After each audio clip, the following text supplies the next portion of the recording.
Dans cette 5e capsule vidéo consacrée au langage SQL, nous allons mettre en application nos connaissances concernant ce langage afin de fabriquer des interfaces Python permettant de gérer les bases de données SQLite. Nous allons tout particulièrement voir comment exécuter les requêtes SQL avec la bibliothèque SQLite 3. Allez, en route pour la découverte. Avant de rentrer en détail sur l'utilisation de cette bibliothèque, quelques principes fondamentaux.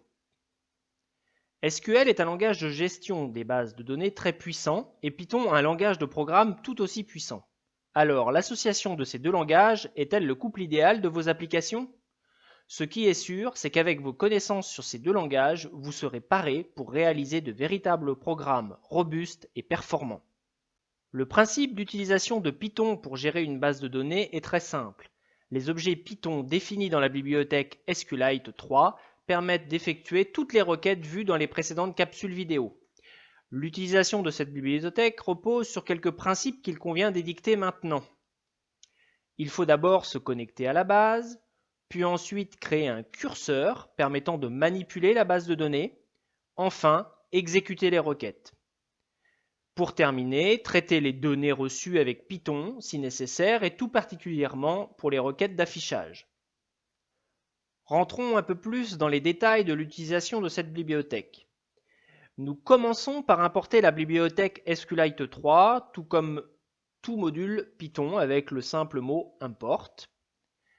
La bibliothèque va vous permettre de vous connecter à une base de données. Si cette dernière n'existe pas, alors elle sera créée. Nous créons ensuite un objet de type connexion qui va nous permettre d'interagir avec la base de données. Vous devriez donc avoir un fichier correspondant dans le même répertoire que votre fichier Python, sinon il faut le gérer avec l'arborescence. Nous créons ensuite un objet de type curseur à partir de l'objet connexion. Cet objet type curseur va nous permettre de manipuler la base de données et de récupérer les résultats des requêtes effectuées.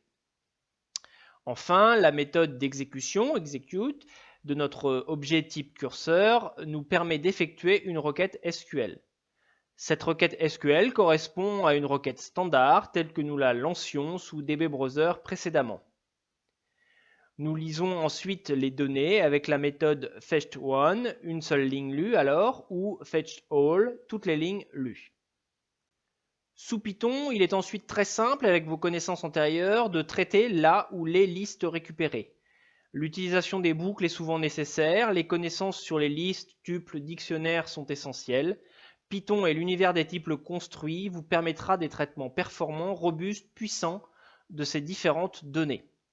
Enfin, voici quelques petits points de vigilance pour bien utiliser SQLite 3. Pour véritablement exécuter les requêtes, il est nécessaire d'appliquer la méthode commit à l'objet de type connexion.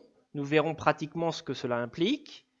Avant de terminer le programme, il est nécessaire de fermer l'objet de type curseur et l'objet de type connexion, comme nous avions l'habitude de fermer les fichiers CSV lorsque nous les utilisions précédemment. Passons maintenant à la pratique avec l'utilisation de la bibliothèque SQLite pour gérer au mieux notre base de données sur les films que nous avions précédemment créés sous DB Browser. Mettons en application ce que nous venons de voir concrètement avec Python. Première étape, nous importons la bibliothèque SQLite 3 avec import. Ensuite, nous allons ouvrir la base de données. Pour ouvrir la base de données, nous devons définir le nom de la connexion. On lui donne le nom très simplement connexion. On utilise donc la bibliothèque SQLite 3. Pour appliquer la méthode de connexion, nous utilisons en fait le point. Et alors vous voyez dans la liste déroulante apparaître tous les éléments correspondant aux méthodes existantes. Vous avez le point connect, donc en tapant les premières lettres, il apparaît. Dans la parenthèse, le seul paramètre nécessaire correspond à notre base de film. Nous indiquons son nom, éventuellement son chemin s'il n'est pas situé dans le même répertoire. On ouvre ensuite un curseur. Pour définir un curseur, on lui donne le nom curseur. Il est lié à la connexion. Donc avec la connexion .cursor et on n'a aucun paramètre actuellement. Ensuite, on écrit notre requête. L'habitude veut que l'on donne juste une variable de requête SQL et que l'on écrive entre cotes l'ensemble de notre requête. Donc vous pouvez utiliser des copier-coller correspondant à ce que nous avions fait sous DB Browser, avec là pour une requête d'affichage, une requête de sélection toute simple, nous allons prendre l'ensemble des titres des films, donc select titre film from, donc la table film, where, donc on va filtrer sur l'année de sortie du film, on prend supérieur à 1976 et on trie en fait sur le titre du film, donc order by titre film. Une fois que l'on a défini la requête, il s'agit d'un simple texte, nous allons exécuter cette requête qui est liée au curseur. Pour cela, on prend cursor.execute, on récupère notre nom de requête, requête SQL. Une fois que la requête est exécutée, il faut récupérer toutes les lignes correspondant à cette requête. Là, on ne veut pas récupérer une seule valeur, mais l'ensemble des lignes correspondant au titre du film.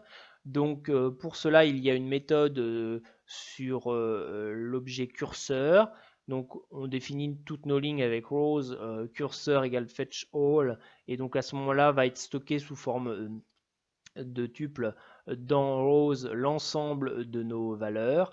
On réalise pour pouvoir les afficher juste une simple boucle où on va prendre ligne après ligne, donc for row in rows, on prend une ligne dans l'ensemble des lignes, les unes derrière les autres, et on va afficher tout simplement avec un tiret le premier élément de notre tuple row, il n'y a qu'un élément, de toute façon, c'est le titre du film.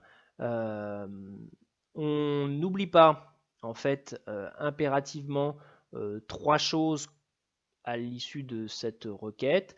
Nous devons, en fait, fermer le curseur, fermer la connexion et bien sûr commiter les transactions entre les deux. Donc on ferme le curseur avec cursor.close. Ensuite, nous allons fermer la connexion tout de suite, connexion.close. Même chose ici.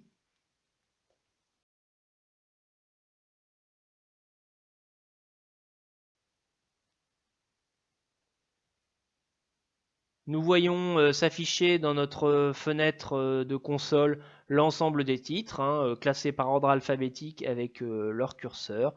Nous avons notre requête qui s'est correctement exécutée. Deuxième exemple maintenant, nous allons reprendre notre première activité et essayer de récupérer non plus les ensembles par des tuples avec les indices, mais on va essayer de récupérer les données sous forme de dictionnaire, ce qui sera plus simple pour nous pour l'affichage en utilisant les clés qui correspondent aux champs affichés. Pour cela, vous devez insérer juste après la connexion en fait le fait que la récupération se passe en fait avec les clés, donc avec une connexion Row Factory, et vous changez en fait SQLite en .row. Ici, vous n'avez plus qu'à la ligne 31, qu'à changer en fait l'ensemble de row 0 en précisant le titre du film.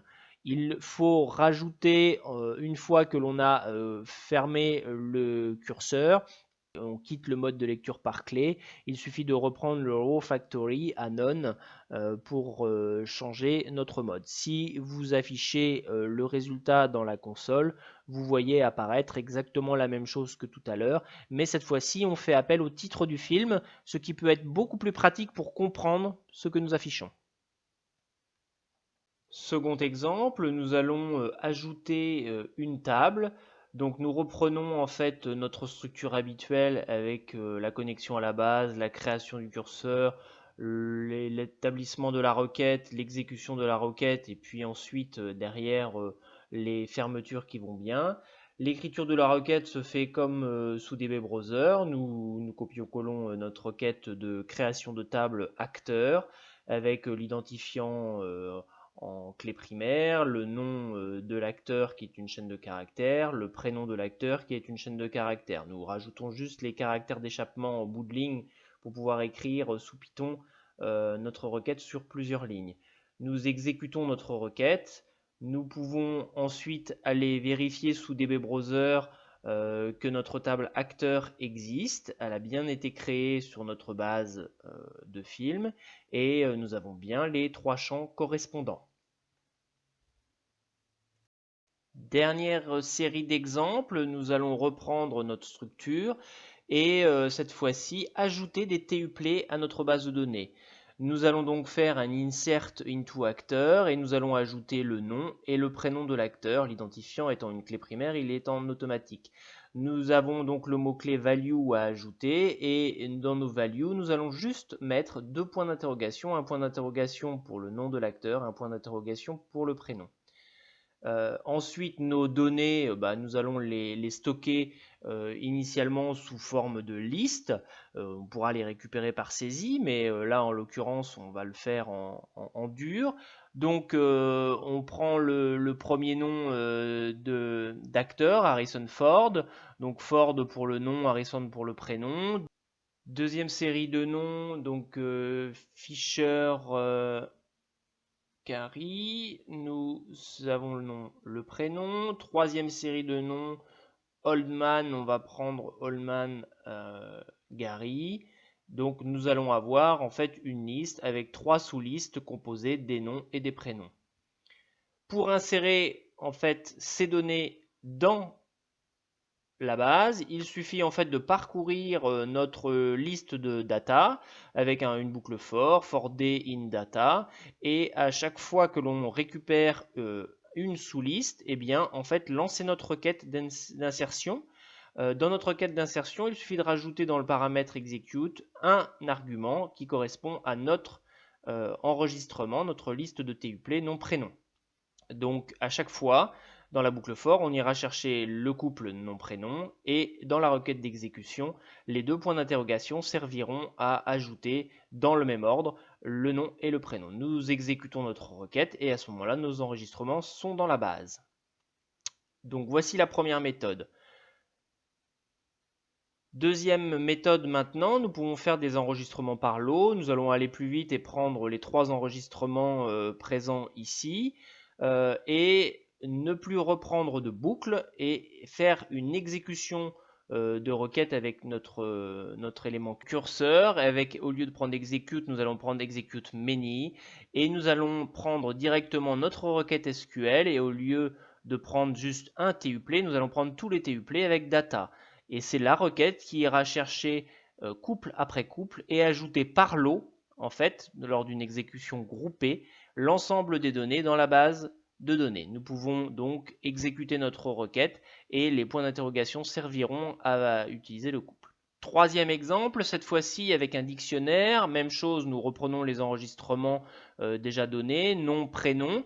À chaque fois, nous avons des clés permettant d'identifier quel est le champ correspondant au nom et au prénom. Donc dans value, il va falloir aller renommer les points d'interrogation pour préciser lors du premier point d'interrogation qu'il s'agira de la clé nom et lors du deuxième point d'interrogation qu'il s'agira de la clé prénom. Ensuite, eh bien, très simplement, nous allons effectuer une boucle sur l'ensemble de nos données avec le style for d in data. Nous allons avec notre élément curseur faire curseur.execute. Dans l'exécution, les paramètres sont les suivants. Le premier paramètre, évidemment, le nom de la requête SQL. Et deuxième paramètre, notre couple de dictionnaire correspondant à nos clés nom et prénom. Lors de l'exécution, la requête va chercher dans le dictionnaire le nom, le prénom et les insère dans la base avec les bons éléments. Résumons maintenant rapidement tout ce que nous venons de voir sur le traitement par Python du langage SQL. Nous allons donc systématiquement utiliser cette structure dans nos futurs programmes. 1. Création d'une collection. 2. Création d'un curseur. 3. Préparation d'une ou plusieurs requêtes. 4. Exécution réelle des requêtes avec la méthode commit. Puis 5. Fermeture de l'objet curseur, puis de l'objet connexion. Maintenant que nous connaissons les fondamentaux du langage SQL et son utilisation simple avec Python, nous allons pouvoir passer à la pratique et à la mise en œuvre de nos connaissances dans les activités qui vont suivre, puis, dans la prochaine capsule vidéo, à aller encore plus loin dans la fabrication d'interfaces de gestion d'une base de données. Bon courage!